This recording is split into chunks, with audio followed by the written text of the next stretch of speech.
नमस्कार दोस्तों, स्वागत है आपका एग्जाम अभ्यास में। आज है 8 फरवरी। 8 फरवरी से जो भी करंट अफेयर बन सकते हैं, वो हम इस वीडियो में कवर करेंगे। और इस वीडियो की पीडीएफ हमारे टेलीग्राम चैनल एग्जाम अभ्यास से डाउनलोड कर सकते हैं, जिसकी लिंक डिस्क्रिप्शन में मिल जाएगी। हमारा आज का पहला क्वेश्चन है,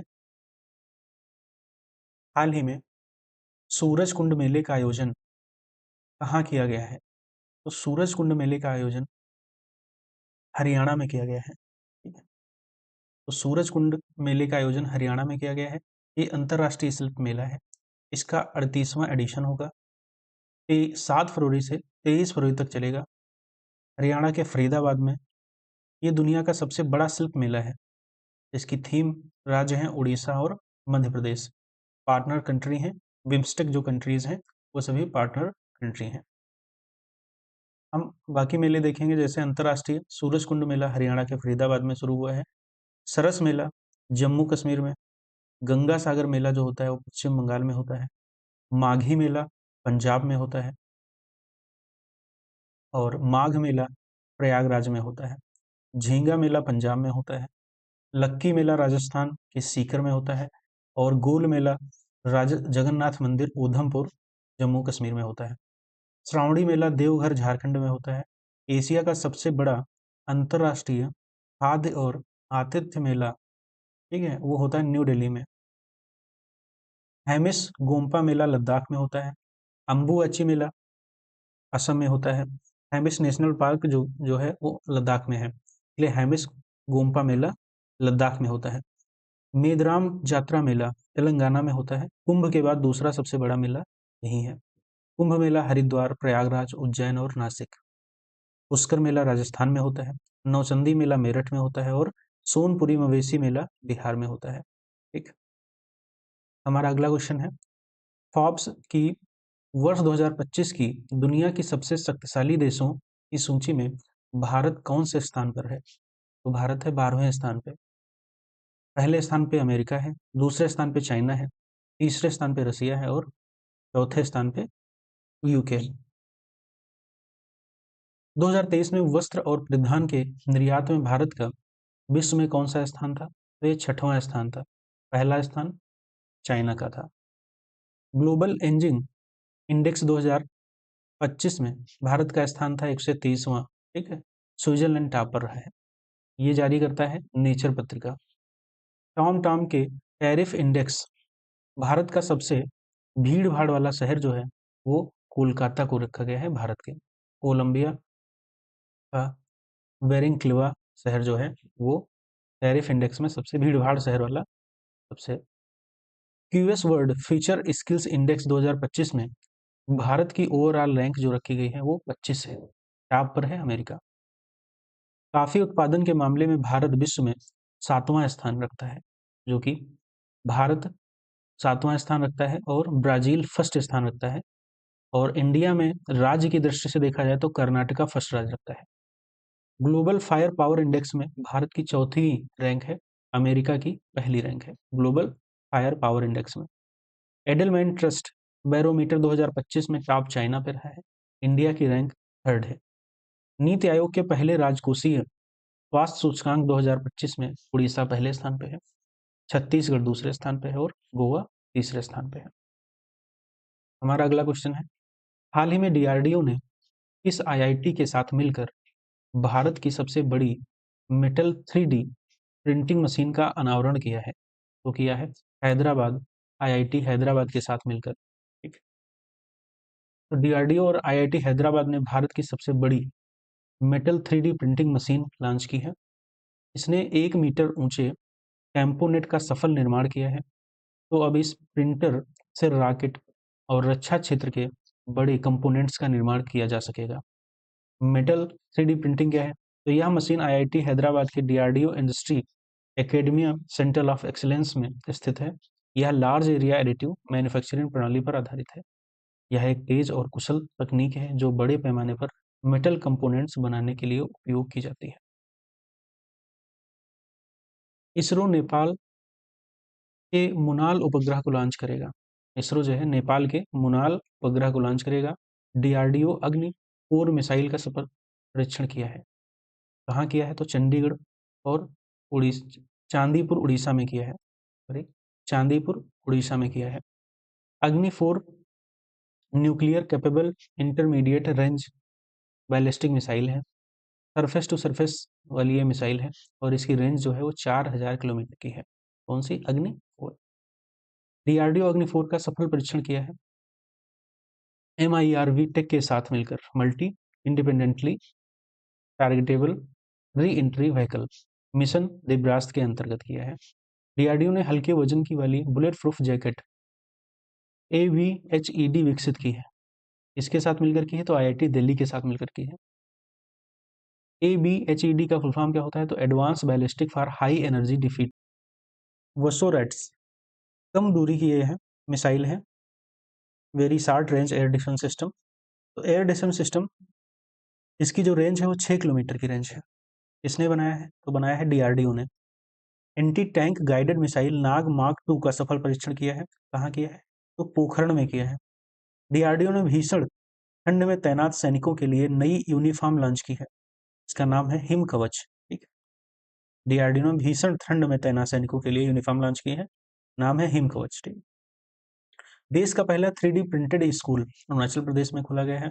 आईआईटी ने इनोवेशन, किस आईआईटी ने innovative 3D printed dummy wallet unit को विकसित किया है? तो IIT गुवाहाटी ने किया है। भारत का पहला 3D printed post office Bengaluru में खोला गया है। भारत का पहला 3D प्रिंटेड मंदिर तेलंगाना में खोला गया है। दुनिया का पहला 3D प्रिंटेड रॉकेट इंजन किस कंपनी ने बनाया है? तो बनाया है अग्निकुल कॉस्मोस ने। 3D प्रिंटेड क्रायोजेनिक इंजन का सफल परीक्षण किया है तो स्काई रूट एरोस्पेस ने किया है। दुनिया का पहला 3D printed rocket terrain 1 relatively space USA ने किया है। भारत का पहला 3D प्रिंटेड हाउस कहाँ बना है? तो IIT मद्रास में बना है। भारत का पहला 3D प्रिंटेड ह्यूमन कॉर्निया कहाँ डेवलप किया गया है? तो हैदराबाद में किया गया है। दुनिया का पहली 3D प्रिंटेड मस्जिद का निर्माण कहाँ हुआ है? तो सऊदी अरब के जेद्दा में हुआ है। दुनिया की पहली 3D प्रिंटेड इलेक्ट्रिक एब्रा का परीक्षण कहाँ किया गया है? तो UAE में किया गया है। उत्तर प्रदेश में किस स्थान पर वैदिक 3D संग्रहालय खोला जाएगा? तो खोला जाएगा वाराणसी में। ठीक, कहाँ खोला जाएगा? वाराणसी में खोला जाएगा।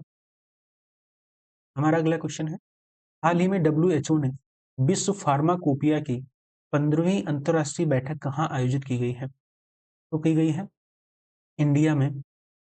तो international meeting of the world pharmacopoeia India में की गई। इसका एडिशन 15वां एडिशन है। कब की गई है? तो 5 से 7 फरवरी के बीच में की गई है। किसने ऑर्गेनाइज किया है? तो WHO ने ऑर्गेनाइज किया है। ठीक है, इसका उद्घाटन किया था union minister of state for health and family welfare Anupriya Patel ने। ठीक, the first international meeting of the world pharmacopoeia was held in Geneva. सबसे पहली इसकी मीटिंग हुई थी जेनेवा में। स्विट्जरलैंड में कब हुई थी? तो 29 फरवरी से 2 मार्च 2012 के बीच हुई थी। वर्ल्ड स्टील कांग्रेस कहाँ हुई 2024 में? तो हुई रांची में। मोबाइल वर्ल्ड कांग्रेस कहाँ हुई? तो हुई है बार्सिलोना में।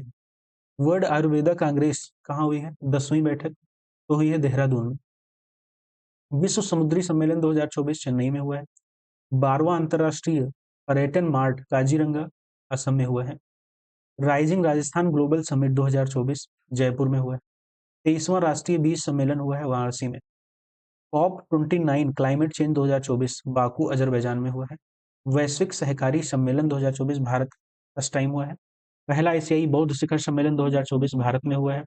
COP16 जैव विविधता 2024 कोलंबिया में हुआ है। 2025 18वां भारतीय प्रवासी दिवस जो हुआ है वो भुवनेश्वर में हुआ है। भारत का पहला समुद्री विरासत सम्मेलन नई दिल्ली में हुआ है। हमारा अगला क्वेश्चन है, हाल ही में अमेरिका के बाद WHO से अलग होने की घोषणा किस देश ने की है? की है अर्जेंटीना ने। ठीक, ये है अर्जेंटीना ने। अगला क्वेश्चन है, हाल ही में चीन की बेल्ट एंड रोड पहल से बाहर होने वाला लैटिन अमेरिका देश कौन बना है? तो बना है पनामा।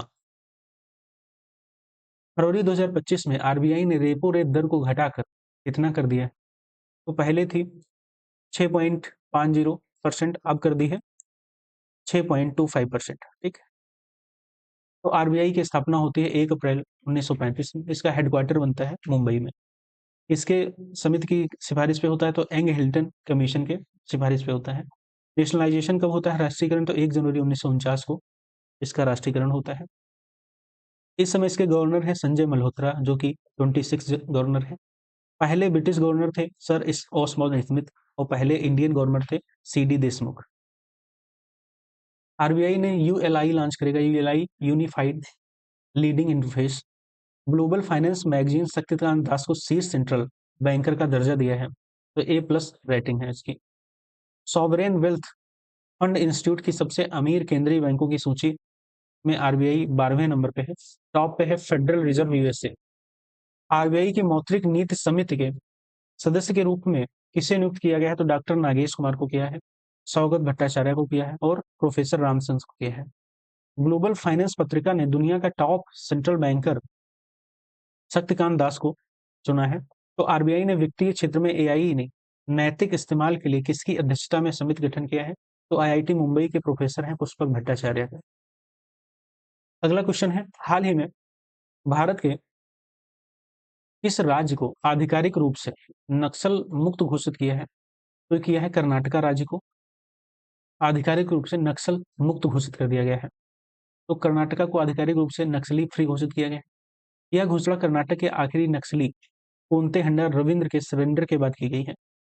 यहाँ पर लागू आत्मसमर्पण नीति के अनुसार रविंद्र को 7.5 लाख रुपए मिलेंगे और 5,000 हर महीना और स्किल ट्रेनिंग भी दी जाएगी ताकि वह मुख्य धारा से जुड़ सके। नेशनलिज्म इन इंडिया, नक्सलवाद को मऊवाद भी कहा जाता है। 1967 में पश्चिम बंगाल के नक्सल बाड़ी गांव से इसकी शुरुआत होती है। नक्सलिस्ट के कई उद्देश्य हो सकते हैं, जैसे कुछ सामाजिक और आर्थिक असमानताओं को भी समाप्त करना चाहते हैं। यह भारत के कई राज्य में सक्रिय हैं, जैसे छत्तीसगढ़, झारखंड, उड़ीसा, बिहार, महाराष्ट्र, आंध्र प्रदेश, तेलंगाना, पश्चिम बंगाल और मध्य प्रदेश। इनमें छत्तीसगढ़, झारखंड, उड़ीसा और बिहार सबसे अधिक प्रभावित राज्य हैं। वैसे केंद्र सरकार का लक्ष्य है 2026 तक भारत के नक्सलिज्म को समाप्त करना। सर्वाधिक FB charging station, EV charging station, electronic vehicle charging station वाला राज्य बना है कर्नाटका। KHIR सिटी लॉन्च करने की घोषणा की है, तो KHIR सिटी होता है knowledge health innovation research. BCCI ने राष्ट्रीय क्रिकेट अकेडमी का उद्घाटन कहाँ किया है, तो बीसीसीआई ने राष्ट्रीय क्रिकेट अकेडमी का उद्घाटन किया है बेंगलुरु में। इसका नाम रखा है BCCI centre of excellence. Bharat का पहला एरो स्पाइक रॉकेट इंजन का सफल परीक्षण किसने किया है, तो किया है स्पेस फील्ड बेंगलुरु स्टार्ट, ठीक है, स्पेस फील्ड ने किया है, जो कि बेंगलुरु की स्टार्टअप है। सभी आवासीय स्कूलों और रायचूर यूनिवर्सिटी का नाम बदलकर महर्षि वाल्मीकि के नाम पर करने की घोषणा की है। स्टार्टअप को बढ़ावा देने के लिए एलिवेट और AAN योजना लॉन्च की है। गरुड़ाच्छी ऑनलाइन FIR प्रणाली शुरू की है। 32वीं विजय हजारे ट्रॉफी 2024-25 कर्नाटका में हुई है, 5वीं बार इसने जीता है। तो हाल ही में चुनाव आयोग ने कहाँ पर चंद्रयान से चुनाव पहल शुरू की है दिल्ली में। इलेक्शन कमीशन ने शुरू की है, तो इलेक्शन कमीशन संविधान में आर्टिकल 324 से 329 में होता है। पार्ट इसका है 15, ठीक है। 25 जनवरी 1950 को इलेक्शन कमीशन ऑफ इंडिया के जो इस समय प्रमुख हैं वो हैं राजीव कुमार, चुनाव आयुक्त हैं राजीव कुमार। फर्स्ट बने थे सुकुमार सिंह, फर्स्ट फीमेल बनी थी VS रामादानी। दूसरे second new election commissioner Gyanesh Kumar बने हैं और सुखबीर सिंह संधू बने हैं। इलेक्शन कमीशन के गरुणा ऐप चलता है, सिविगिल ऐप चलता है, इनकोर सॉफ्टवेयर है इसका, नो योर कैंडिडेट ऐप है और सक्षम ऐप है। ये इलेक्शन कमीशन द्वारा रनिंग ऐप है। दिल्ली में मतदाताओं का उत्साह बढ़ाने के लिए चुनाव आयोग ने चंद्रयान से चुनाव तक नाम की पहल शुरू की है। इसका उद्देश्य है अंतरिक्ष में अन्वेषण में भारत की उल्लेखनीय उपलब्धियां का जश्न मनाकर मतदाताओं को जागरूकता और उत्साह बढ़ाना। इसमें मतदान केंद्रों को चंद्रयान और गगनयान मॉडल से सजाया गया है। बायोस्कोप और टेलीस्कोप के जरिए ग्रहों की इंटरैक्टिव झलकियां प्रदर्शित की जाएंगी। अंतरिक्ष यात्रियों का पोशाक में मतदाताओं को मतदान केंद्र के अंदर ले जाया गया, ठीक है। पहले बिम्स्टेक बिजनेस शिखर सम्मेलन हुआ है भारत के नई दिल्ली में। ठीक। कृषि अर्थशास्त्रियों का 32वां अंतर्राष्ट्रीय सम्मेलन हुआ है नई दिल्ली में। चिकेन डाइम होस्ट कर रहा है। दिल्ली में यूनेस्को विश्व धरोहर स्थल हुमायूं के मकबरे के परिसर में देश का पहला भूमिगत संग्रहालय का उद्घाटन किया गया है। दूसरा अंतर्राष्ट्रीय बौद्ध मीडिया सम्मेलन 2024 नई दिल्ली में हुआ, जो कि सितंबर में हुआ था। ऑस्ट्रेलिया के मेलबर्न विश्वविद्यालय ने कहाँ अपना वैश्विक केंद्र प्रारंभ किया है? तो किया है नई दिल्ली में। प्रोजेक्ट अभिशक्ति चौथा अखिल भारतीय राज्यसभा राजभाषा सम्मेलन 2024 पहले आरोहा 2024 अंतर्राष्ट्रीय सम्मेलन नई दिल्ली में हुआ है। उद्देश्य इसका आयुर्वेद को बढ़ावा देना। इंडिया मोबाइल कांग्रेस नई दिल्ली में हुई है। ड्रग रेगुलेटरी अथॉरिटी जो है, इसका औषधि विनियामक प्राधिकरण का अंतर्राष्ट्रीय सम्मेलन हुआ है इंडिया के नई दिल्ली में। फर्स्ट टाइम इंडिया होस्ट कर रहा है इसको। एंटी ओपन बर्निंग अभियान उद्देश्य प्रदूषण को नियंत्रित करता है। अंबेडकर स्कॉलरशिप योजना दिल्ली में शुरू हुई है, जो कि गरीब बच्चों के परिवारों को विदेश में पढ़ने का सारा खर्च देंगे। संजीवनी योजना बुजुर्गों को सभी अस्पतालों में मुफ्त इलाज मिलेगा। महिला सम्मान योजना 1000 रुपये पर मंथ मिलेगा, ये नई दिल्ली में। हाल ही में जोमेटो बोर्ड ने अपना नाम बदलकर क्या कर दिया है? इसका जोमेटो ने अपना जो नाम बदला है उसका नाम रखा है इंटरनल। ठीक है। जोमेटो के सीईओ दीपेंद्र गोयल हैं। खेलो इंडिया महिला लीग का नाम बदलकर रखा है अस्मिता महिला लीग। महाराष्ट्र इतावरी स्टेशन का नाम रखा है Subhash Chandra Bose Itwari station. Australia Sydney Harris Park का नाम बदला है तो लिटिल इंडिया रखा है। मुंबई के वारसोवा समुद्री मार्ग का नाम बदला है तो दामोदर वीर सावरकर के नाम पर रखा है। महाराष्ट्र का अहमदनगर का नाम बदलकर अहिल्या नगर रख दिया है। मुगल गार्डन का नाम बदलकर अमृत उद्यान रखा है। राजपथ का नाम बदलकर कर्तव्य पथ रख दिया है। अंडमान निकोबार माउंट हैरियट का नाम बदलकर माउंट मणिपुर करा है। रेल यूनिवर्सिटी का नाम बदलकर गति शक्ति यूनिवर्सिटी रखा है। पुरानी संविधान भवन का नाम बदलकर संविधान सदन कर दिया है। यूपी काकोरी कांड का नाम बदलकर काकोरी ट्रेन एक्शन किया है। हाल ही में 38वीं राष्ट्रीय खेलों में पुरुषों का 50 meter rifle three position event में किसने गोल्ड मेडल जीता है? तो जीता है नीरज कुमार ने। ठीक। भारतीय नौसेना के नीरज कुमार ने उत्तराखंड में 38वें राष्ट्रीय खेलों में पुरुषों की 50 मीटर राइफल थ्री पोजीशन स्पर्धा में जीत हासिल की है। सर्विसेज स्पोर्ट्स कंट्रोल बोर्ड का प्रतिनिधित्व करने वाले 25 वर्षीय खिलाड़ी ने स्वर्ण पदक जीतने के लिए 464.1 का स्कोर हासिल किया है। हमारा अगला क्वेश्चन है, हाल ही में फीफा ने किस देश के फुटबॉल महासंघ को निलंबित किया है? तो पाकिस्तान के फुटबॉल महासंघ को निलंबित कर दिया है। हाल ही में किस देश ने हेट क्राइम को रोकने के लिए सख्त कानून पारित किए हैं? तो किए हैं ऑस्ट्रेलिया ने। हाल ही में किस राज्य सरकार ने 2025-26 के लिए नई आबकारी नीति को मंजूरी दी है? तो की है उत्तर प्रदेश सरकार ने नई आबकारी नीति को मंजूरी दी है। Thank you so much. इसकी पीडीएफ हमारे टेलीग्राम चैनल से डाउनलोड कर सकते हैं। वीडियो अच्छी लगी हो तो लाइक शेयर और सब्सक्राइब अवश्य करिएगा।